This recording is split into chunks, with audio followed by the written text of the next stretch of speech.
Welcome to Global Hub Updates. Please subscribe to my channel and press the bell icon for more updates. Breaking news from the South China Sea. 2 American military aircraft are downed. A Navy FA-18 Super Hornet and a P-8 Poseidon surveillance plane crashed just hours apart, both operating in international airspace. The Pentagon is scrambling for answers as the world watches. What happened over these contested waters? Was it a tragic accident or something more? The Super Hornet was lost during routine operations, followed by the disappearance of the P-8 Poseidon from radar. Both aircraft were part of the USS Ronald Reagan Carrier Strike Group, conducting freedom of navigation missions. Rescue missions launched immediately, racing against time in the vast ocean. These are not just any aircraft, they represent the pinnacle of American military technology. Losing 2 advanced platforms in a single day is almost unheard of outside active combat. The South China Sea is a geopolitical flashpoint with every military movement scrutinized. China claims nearly the entire sea, a claim disputed by its neighbors and the US. The incident sent shockwaves through Washington. At the Pentagon, officials held emergency briefings late into the night. Was this a coincidence? Could 2 sophisticated aircraft fail in the same area on the same day? The odds seem impossibly long. The alternative is unsettling. The possibility of foul play, an act of aggression that could spiral into conflict. Tonight, we're left with more questions than answers. Military families wait for news, and global leaders demand clarity. The situation is developing rapidly, each new detail adding to the mystery.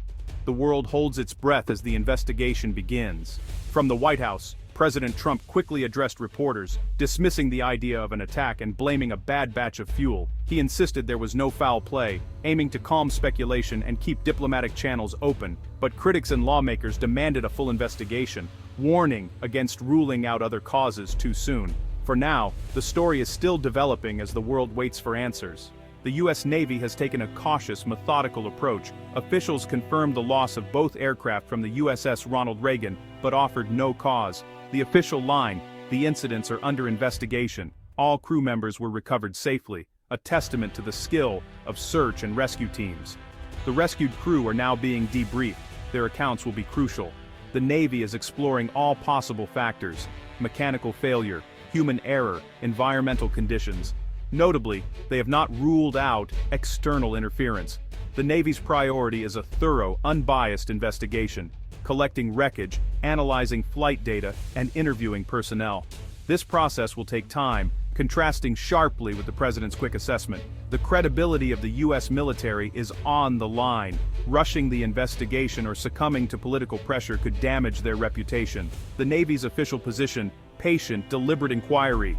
They will follow the evidence wherever it leads. The stakes are too high for anything less. The world is watching for answers. The investigation is just beginning. While the White House blames bad fuel, defense circles are abuzz with another theory: electronic attack. In this scenario, the aircraft weren't shot down. They were disabled by invisible electronic signals. Electronic warfare can jam communications, confuse navigation, or even disrupt flight controls. This is a silent, sophisticated form of combat, leaving no visible trace. The threat is real. Advanced militaries, especially China, have invested heavily in these capabilities. An adversary could spoof GPS or use high-powered microwaves to fry electronics, causing sudden loss of control.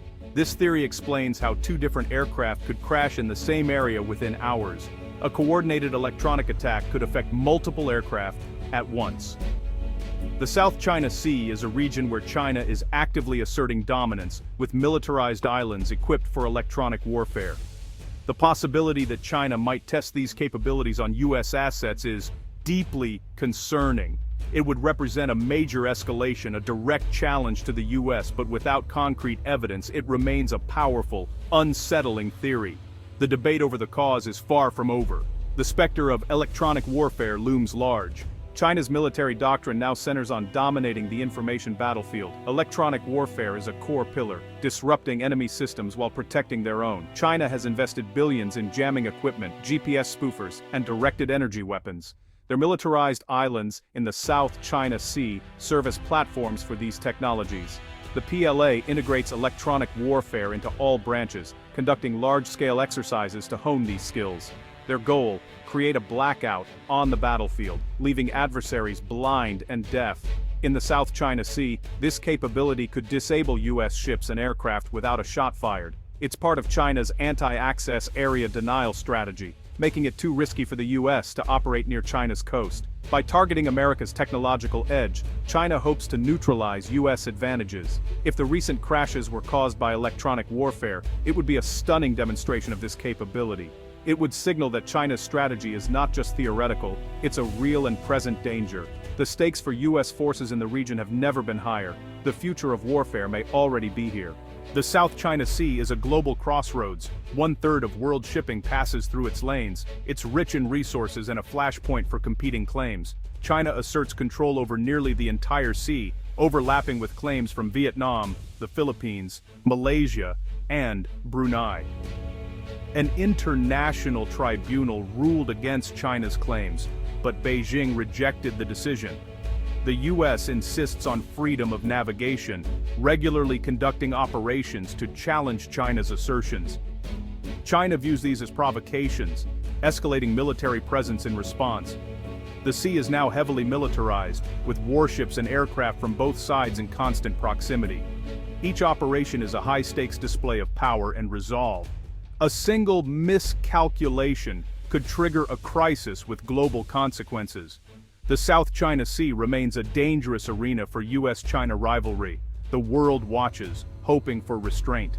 The crashes have put the US and its allies on high alert. The US has strengthened alliances, increasing joint military exercises with Japan, Australia, the Philippines, and European powers. These drills demonstrate unity and a commitment to a free and open Indo-Pacific.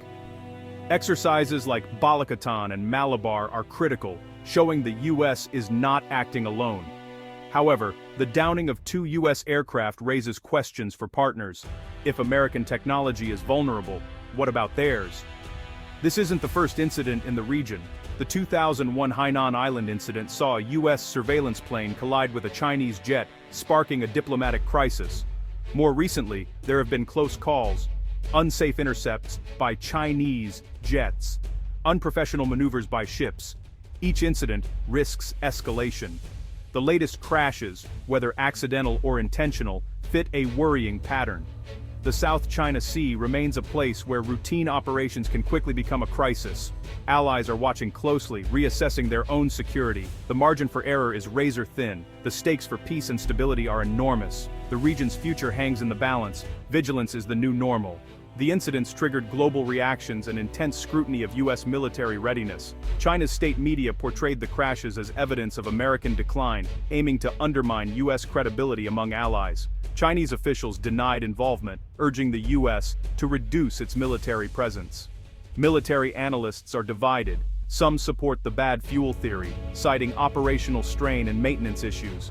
Others find the coincidence too great, suspecting an external factor, possibly electronic attack.